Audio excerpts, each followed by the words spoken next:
추미애 법무장관이 라임 사건과 윤석열 검찰총장 가족 관련 사건에 대해 수사 지휘권을 발동했습니다. 윤 총장의 수사 지휘권을 박탈한 건데요. 취재기자 연결해서 자세한 소식 들어보겠습니다. 강은나래 기자. 네, 추미애 장관이 채널A 강요미수 사건에 이어서 수사 지휘권을 또 발동했습니다. 최근 야권 정치인 등 로비 의혹이 불거져 나온 라임 사건과 윤석열 검찰총장 가족 관련 사건과 관련해서 윤 총장을 수사 지휘 라인에서 배제했습니다.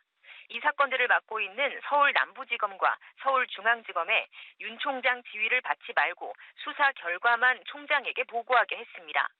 앞서 라임 사태의 주범으로 꼽히는 김봉현 전 스타모빌리티 회장은 옥중 입장문에서 현직 검사와 야권 정치인에게 로비했고 검찰에도 이를 진술했다고 주장했습니다.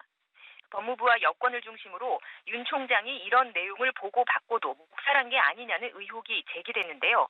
추 장관은 윤 총장이 당시 수사팀 검사 선정에 직접 관여해서 사건을 은폐했다는 의혹, 그리고 수사팀이 짜맞추기식 수사를 했다는 의혹 등을 언급하면서 독립적인 수사를 보장하기 위해 수사 지휘권을 발동한다고 밝혔습니다.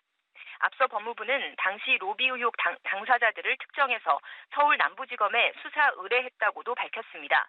추 장관은 의혹이 있는 검사와 수사관들을 배제해서 수사팀을 새롭게 재편하라고도 지시했습니다.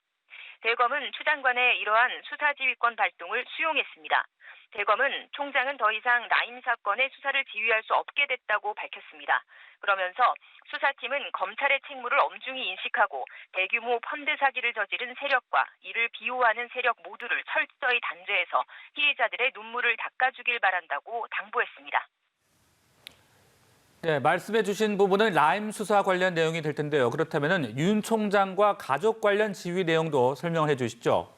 네, 추 장관은 윤 총장의 측근과 가족을 둘러싼 의혹에 대해서도 수사 지휘권을 행사했습니다.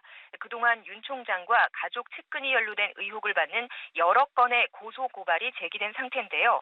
윤 총장이 서울중앙지검장으로 재직 중에 배우자가 운영하는 업체에서 각종 전시회를 개최하며 또 수사 대상자인 회사 등으로부터 협찬금 명목으로 거액을 수수했다는 의혹 등이 있습니다. 추 장관은 이러한 사건들의 수사가 장기간 진척 없이 실체와 진상에 대한 규명이 이루어지지 않고 있다며 지휘권 발동 이유를 설명했습니다. 이와 관련해 대검은 윤 총장이 애초부터 가족 관련 사건 수사에 개입하거나 보고를 받지도 않았기 때문에 따로 입장을 밝힐 필요가 없다며 말을 아꼈습니다. 지금까지 사회부에서 전해드렸습니다.